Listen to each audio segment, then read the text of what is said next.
അപ്പോൾ സാർ ഇവിടെ ഇപ്പോൾ എന്തൊക്കെ കാര്യങ്ങളാണ് സാറിന്റെ ഇവിടുത്തെ സ്ഥാപനത്തിൽ ചെയ്തു പോകുന്നത്? ജോബ് ഷോപ്പ്, ഒപ്പം ജോബ് ഷോപ്പിൽ omega travel and tourist agency ഉണ്ട്. ഇവിടെ ഞങ്ങൾ ചെയ്ത ടിക്കറ്റിംഗ് ഉണ്ട്.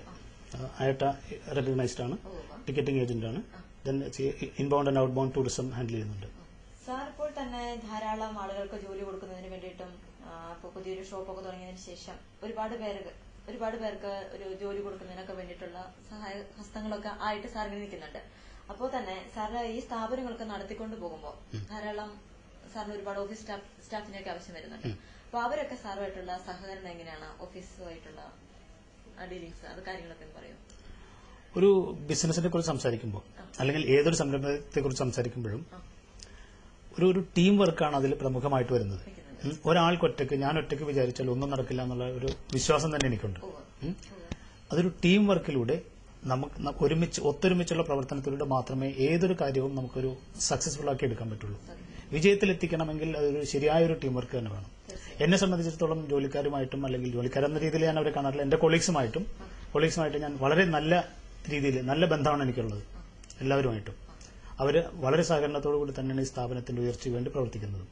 അവരുടെ ആത്മാർത്ഥമായ ശ്രമം ഒന്നുകൊണ്ട് മാത്രമാണ് എന്തെങ്കിലും വിജയം ഈ രംഗത്ത് കൈവരിച്ചിട്ടുണ്ടെങ്കിൽ അതിൽ അവകാശപ്പെടാനുള്ളത് ആ ഒരു ശ്രമം മാത്രമാണ്.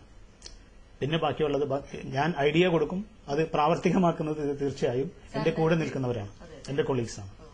അപ്പോൾ ഫുൾ സപ്പോർട്ട് ഇവരുടെ ഭാഗത്തുനിന്ന് 100% സപ്പോർട്ട് സാറിന്റെ കയ്യിലുണ്ട്. പിന്നെ ഇനിയിപ്പോ സാറിന്റെ കുടുംബത്തെ പറ്റിയൊക്കെ ഈ തിരക്കിനിടയിലെ കുടുംബജീവിതം കാര്യങ്ങളൊക്കെ എങ്ങനെയാണ് പോകുന്നത്? സാറിപ്പോ ഫുൾ ടൈം തിരക്കിലായിരിക്കുമല്ലോ, ഇപ്പൊ 2-3 സ്ഥാപനങ്ങൾക്ക് നടത്തിക്കൊണ്ട്. എന്നാലും കുടുംബം ഒഴിവാക്കിയുള്ള ഒരു തിരക്കിൽ ഞാൻ പെടാറില്ല. കുടുംബം ഒഴിവാക്കിക്കൊണ്ടുള്ള ഒരു തിരക്കിനെ കുറിച്ചും ആലോചിക്കാറില്ല. ഈ ബിസിനസ് സാറിന്റെ ഈ തിരക്കുകൾക്കിടയിൽ സാറ് കുറച്ചെങ്കിലും വീട്ടിൽ നിന്നും വിട്ടു നിൽക്കേണ്ട ഒരു അവസ്ഥ അല്ലെങ്കിൽ ഈ തിരക്കുകളൊക്കെ ഉണ്ടെന്നറിയാം. അപ്പോ അതിനകത്ത് ഫാമിലി സപ്പോർട്ട് എത്രമാത്രം ഉണ്ട്? ഫാമിലിയുടെ സപ്പോർട്ടില്ലാതെയും ഞാൻ നേരത്തെ പറഞ്ഞ പോലെ നമ്മുടെ കൂടെ ജീവിക്കുന്നവരുടെ സപ്പോർട്ടില്ലാതെ, നമ്മുടെ കൂടെ ജോലി ചെയ്യുന്നവരുടെ സപ്പോർട്ടില്ലാതെ നമുക്കൊരു കാര്യം വിജയകരമായി ചെയ്യാൻ പറ്റില്ല. എന്റെ ഫാമിലി എന്നെ വളരെയധികം ആ കാര്യത്തിൽ അകമഴിഞ്ഞ് സപ്പോർട്ട് ചെയ്യുന്ന ഒരു ഫാമിലിയാണ്. എന്റെ ഭാര്യയായാലും മക്കളായാലും. ഞാൻ മിക്കവാറും സൂചിപ്പിച്ച പോലെ പുറത്തായിരിക്കും. കാരണം ടൂറ് ഒത്തിരി ഉള്ള ഒരു സംരംഭം കൂടെയാണ്. പലയിടത്തും ഓഫീസുണ്ട്. ഇപ്പോൾ ബോംബെ ഓഫീസുണ്ട്, ദുബായ് ഓഫീസുണ്ട്. അങ്ങനെ പലയിടത്തും റൂട്ടീൻ വർക്ക് കൂടാതെ തന്നെ മറ്റു സംഘടനാ കാര്യങ്ങളൊക്കെ ആയിട്ട് ഒരുപാട് യാത്ര ഉള്ള ആളുകളാണ്. എന്റെ മാനേജേഴ്സ് തീർച്ചയായും അതിലെല്ലാം പ്രാപ്തരാണ്. ഞാനൊരു ഫ്രീ ഹാൻഡ് കൊടുക്കുന്ന ഒരു ടൈപ്പാണ് എല്ലാവർക്കും. അവരുടേതായ ആശയങ്ങൾ വെച്ചിട്ട് ഒരു ടാർഗറ്റ് കൊടുത്താൽ അതിനുള്ളിൽ നിന്നിട്ട് അവർക്ക് എങ്ങനെ പ്രവർത്തികമാക്കാമോ അങ്ങനെ ചെയ്യാനുള്ള എല്ലാ ഫ്രീഡവും സപ്പോർട്ടും ഉണ്ട്. എനിക്കതിന്റെ എൻഡ് റിസൾട്ട് മാത്രം കിട്ടിയാൽ മതി. അപ്പൊ അതുകൊണ്ട് അവർക്ക് ആ ഒരു ഫ്രീഡം ഉള്ളതുകൊണ്ട് അവരത് വളരെ മാക്സിമം നന്നായി തന്നെ യൂട്ടിലൈസ് ചെയ്യുന്നു. ചെയ്തുകൊണ്ട് തന്നെ അത് മുന്നോട്ട് കൊണ്ടുപോകുന്നു. അതുകൊണ്ട് 1-2 അല്ലെങ്കിൽ ഒരാഴ്ച ഞാൻ ഇവിടെ ഇല്ലെങ്കിലും എനിക്ക് യാതൊരു പറയില്ല. പിന്നെ ഇത് ഞാൻ പറഞ്ഞില്ല, ഞങ്ങളൊരു സോഫ്റ്റ്വെയറിലും ഉണ്ട്. അതുകൊണ്ട് എല്ലാം ഓൺലൈൻ റിപ്പോർട്ട്സ് ഉണ്ട്. Every evening I can get the reports. ഓരോരുത്തർ എന്ത് ചെയ്തു എന്നുള്ളത്. ഇല്ലാത്തൊരു ഇതില്ല. പിന്നെ 24 hours ഞാൻ ഇമെയിൽ ആക്സസിബിൾ ആണ്. 24 hours എപ്പോൾ വേണമെങ്കിലും എപ്പോൾ മെയിൽ അയച്ചാലും അപ്പോൾ അവർക്ക് തിരിച്ച് റിപ്ലൈ കിട്ടും. ആ ഒരു ടെക്നോളജി ശരിക്കും യൂട്ടിലൈസ് ചെയ്തുകൊണ്ട് തന്നെയാണ് ഈ ബിസിനസ് മുന്നോട്ട് കൊണ്ടുപോകുന്നത്. ഇനി ഇപ്പൊ സാറിന്റെ ഈ സ്ഥാപനത്തില് കസ്റ്റമേഴ്സുമായിട്ടുള്ള ഡീലിങ്സ്, അത് സാറ് നേരിട്ട് അവരെ ഡീൽ ചെയ്യേണ്ട ഏതെങ്കിലും അവസ്ഥകൾ വന്നിട്ടുണ്ടോ? അതോ എല്ലാം ഇല്ല, പ്രധാനപ്പെട്ട കസ്റ്റമേഴ്സിനെല്ലാം ഞാൻ നേരിട്ട് തന്നെ ഡീൽ ചെയ്യുന്നത്. ഓഫീസേഴ്സ് ബാക്കിയുള്ള കാര്യങ്ങൾ ചെയ്യുന്നല്ലാതെ ഇനിഷ്യൽ ഡീലിംഗ്സും ഡിസ്കഷൻസും ബാക്കിയുള്ള ഇമ്പോർട്ടന്റ് ആയിട്ടുള്ള കാര്യങ്ങളെല്ലാം കൈകാര്യം ചെയ്യുന്നത് ഞാൻ എന്റെ ഇൻവോൾവ്മെന്റ് കൂടുതലുണ്ട്. പല കസ്റ്റമേഴ്സിനും ഞങ്ങൾക്ക് ഞാൻ പറഞ്ഞില്ല 25 വർഷമായിട്ട് 25 വർഷം തുടങ്ങിയുള്ള കസ്റ്റമേഴ്സ് ഞങ്ങൾക്ക് ഇപ്പോഴും ഉണ്ട്. വളരെ പഴയ കസ്റ്റമേഴ്സ് ഇപ്പോഴും ഉണ്ട്. അവരെല്ലാം ഞങ്ങൾ വളരെ തൃപ്തിയോടുകൂടി തന്നെ ഞങ്ങൾക്ക് അത് പരിരക്ഷിക്കാനും പറ്റിയിട്ടുണ്ട്. ഇപ്പോ പറഞ്ഞാല് ട്രാവൽ ആൻഡ് ടൂറിസം ഇങ്ങനെ ഒരു ബിസിനസ് എന്ന രീതിയിൽ പലയിടത്തും ഉണ്ട്. ഇങ്ങനെ ഓഫീസുകളും കാര്യങ്ങളും ഒക്കെ ആയിട്ട് പലയിടത്തും ഉണ്ട്. അപ്പൊ അങ്ങനെ വരുന്ന സാഹചര്യത്തിൽ സാർ എങ്ങനെയാണ് പിടിച്ചു നിന്ന് പോകുന്നത്? കസ്റ്റമേഴ്സൊക്കെ ധാരാളമായിട്ട് ഇങ്ങോട്ട് എത്തിക്കാനോ അല്ലെങ്കിൽ പുതിയ വരുന്ന കസ്റ്റമേഴ്സിനെ എത്തിക്കാനോ ഒക്കെ വേണ്ടുന്ന സപ്പോർട്ട് സാറിന്റെ ഭാഗത്തുനിന്ന് എങ്ങനെയൊക്കെയാണ്?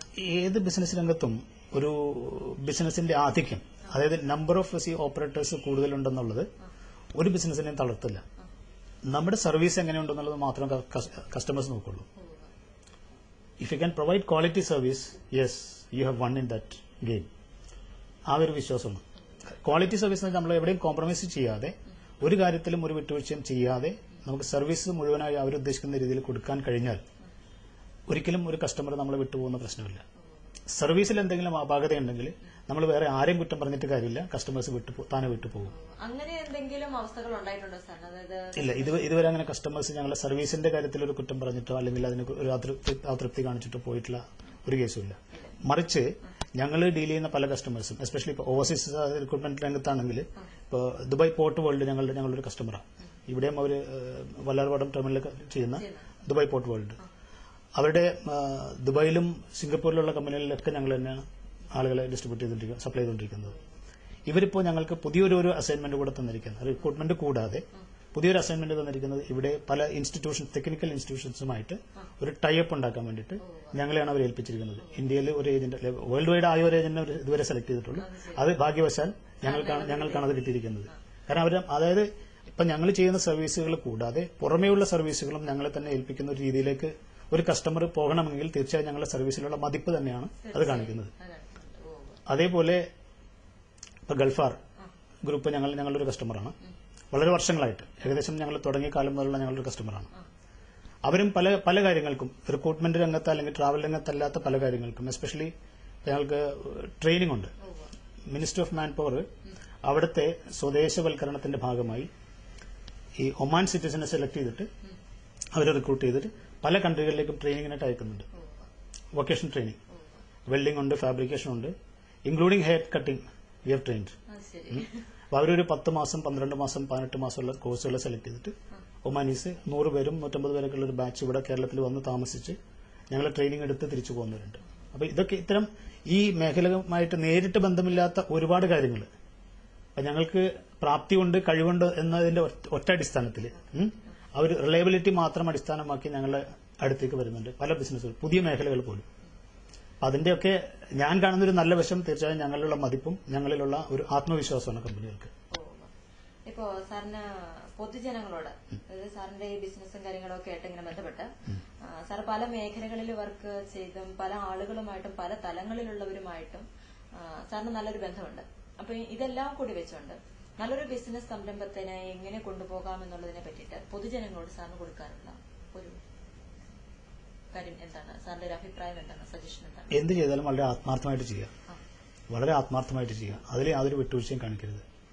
പിന്നെ ചെയ്യാൻ പറ്റാത്ത ഒരു കമ്മിറ്റ്മെന്റും ഏറ്റെടുക്കാനും പാടില്ല. എനിക്ക് ഇന്നത് ചെയ്യും എന്ന് പൂർണ്ണ വിശ്വാസമില്ലാത്ത ഒരു കാര്യം ഞാനത് മറ്റൊരാളോട് കമ്മിറ്റ് ചെയ്യരുത്. വിജയം തീർച്ചയായിട്ടും ഇതെല്ലാം അതിന്റെ ബൈ പ്രൊഡക്റ്റാണ്. പക്ഷെ നമുക്ക് ചെയ്യാനുള്ള കാര്യം നമ്മൾ ശരിക്ക് ആത്മാർത്ഥമായിട്ട് ചെയ്തു തീർക്കുക. You have to play your role very well. ഇനിയിപ്പോ സാറിന്റെ ഈ സ്ഥാപനത്തിന് ഇനി എങ്ങനെയൊക്കെ കൂടുതൽ, ഇനിയിപ്പോ സാറിന് കുറെ ഐഡിയ കൂടി ഉണ്ടാവാം, ഇനി ഇന്ന രീതിയിലൊക്കെ പോയിട്ടുണ്ടെങ്കിൽ ഇന്ന രീതിയിലേക്ക് എത്തിപ്പെടാൻ സാധിക്കും. അതായത് സാറിന്റെ ഫ്യൂച്ചർ പ്ലാൻസ് ഒന്ന് എന്തൊക്കെയാണ്? തീർച്ചയായിട്ടും നേരത്തെ പറഞ്ഞ ആ വാക്യം തന്നെ തുടങ്ങാം. കുറെ ഐഡിയകൾ കൂടെ ഉണ്ടാകാം. ഐഡിയ എപ്പോ എങ്ങനെ വരും എന്നുള്ളത് നമുക്ക് ആർക്കും പ്രഡിക്ട് ചെയ്യാൻ പറ്റില്ല.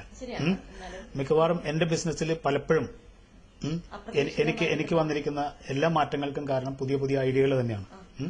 ആ ഐഡിയകൾ ഫലപ്രദമായി ഇംപ്ലിമെന്റ് ചെയ്യാൻ, അത് പ്രായോഗികമാക്കാൻ ഞാൻ ശ്രമിച്ചു എന്നുള്ളതാണ് ഇതൊക്കെ പുതിയ മേഖലകൾ, ബിസിനസ് മേഖലകൾ സൃഷ്ടിച്ചെടുക്കാൻ എന്നെ സഹായിച്ചിട്ടുള്ളത്. ഇനിയും അത്തരം ഐഡിയകൾ ഉണ്ടാകുന്നു. ഇപ്പോഴും ഞങ്ങളൊരു പുതിയ ഒരു HR സൂപ്പർ ഷോപ്പ് എന്ന ഒരു കോൺസെപ്റ്റിൽ വർക്ക് ചെയ്തുകൊണ്ടിരിക്കുകയാണ്. അത് മുഴുവനായിട്ടില്ല.